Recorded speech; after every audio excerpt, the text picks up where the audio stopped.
Hey guys, it's Margie. I'm beginning video number 2 on double weave, not double weave, so like double width weaving. Okay, so you're doing twice the amount of the width of your loom. All right, my dog's starting to whine, I apologize. We're eating, they have to wait another 45 minutes, so he's a rescue and he was starved, so he kind of gets a little crazy about mealtime. It's okay. And since my mom's eating, he wants to go in the room and beg. It's okay, baby. It's okay. He needs a lot of special love, right? Say hi. This is Casey. Say hi. It's okay, baby. It's okay.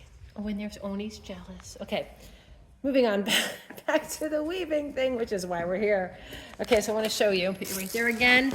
I just wrapped 12 times around this chair. So it's 95 inches and 95 inches. And then I'm going to grab it from this end. It's actually taped. I have tape on the back side, so it's taped. And I'm going to take it off this chair. And then what I do is I do a little bit of a hand crochet, whatever you want to call it. So here we go. So I'm going to hand crochet it all the way up to the other side. Here we go. So I'm going to hand crochet it all the way up.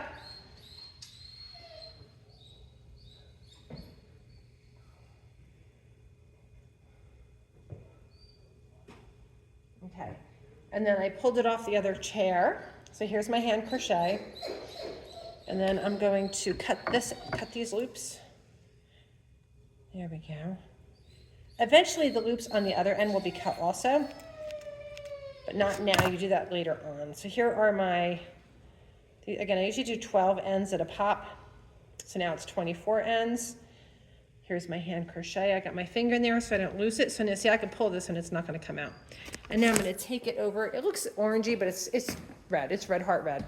Again, my grandson likes the red sock, so he's getting a red sock blanket for Christmas. So I got to finish this. All right, so my husband, I described what I wanted him to make. It's just 2 pieces of wood. I'm keeping the edges together with a zip tie. And we come around here. So here's this zip tie. This is actually zip tied onto the loom so it doesn't fall off. Here we go. Nice, right? So this is holding all my yarns in place. Doesn't matter if you go under or over, it doesn't matter. So I'm just gonna take my yarn. All right, let me see if I put you over here. Sorry, guys. And I am not a professional photographer by any means. As you can see, I'm going to open up this end right here. Here we go. I'm gonna slide this in. Make sure my ends are going in that direction. I'm going to slide this in. Here we go. And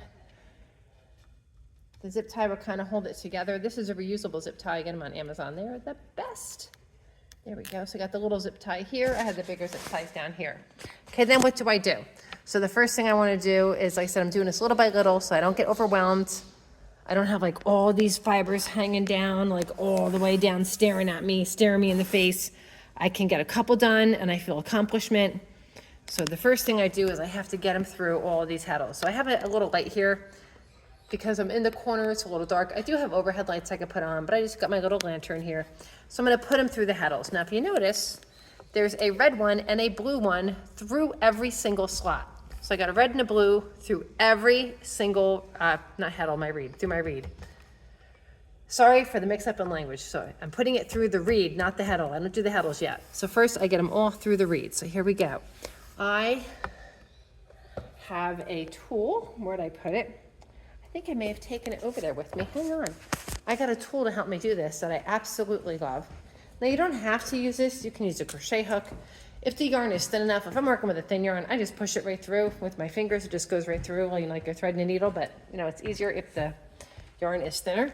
So again, this is worsted weight yarn. So this is a special hook for it's called slaying the reed. Now, I don't know who thinks these things up. I don't know if you're slaying because you're shoving it through the reed like you're slaying it. I don't know. But all I'm doing is I'm going to pull my reed forward a little bit. Here we go. Maybe I can sit you right there. Actually have it right here. There you go. Look at that. I try not to knock you down. And then I take my slay hook from the back. I go through the reed and I pull a red thread through the reed. Then I grab a blue thread and I pull a blue thread through the same hole in the reed, the same slat in the reed.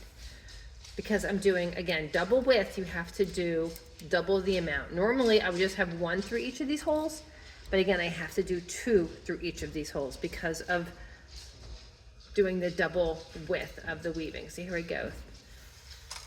Again, I'm going from the back to the front.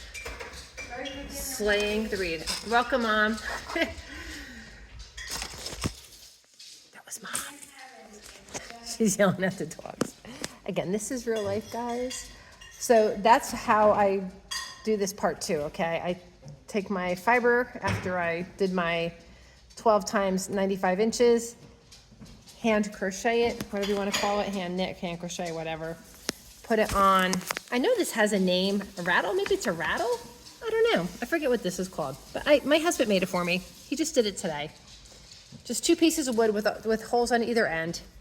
And it's just holding my fiber where I want it so I can slay it without it falling forward, without it falling backwards.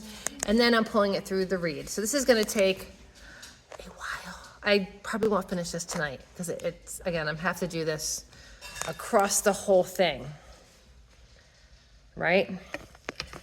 Yeah, so when I am done doing my reed, which is probably gonna be tomorrow, I will talk about what we're gonna do with the heddles, okay? So you all have a good night, be safe. The wind is picking up, so definitely be safe. All right, bye.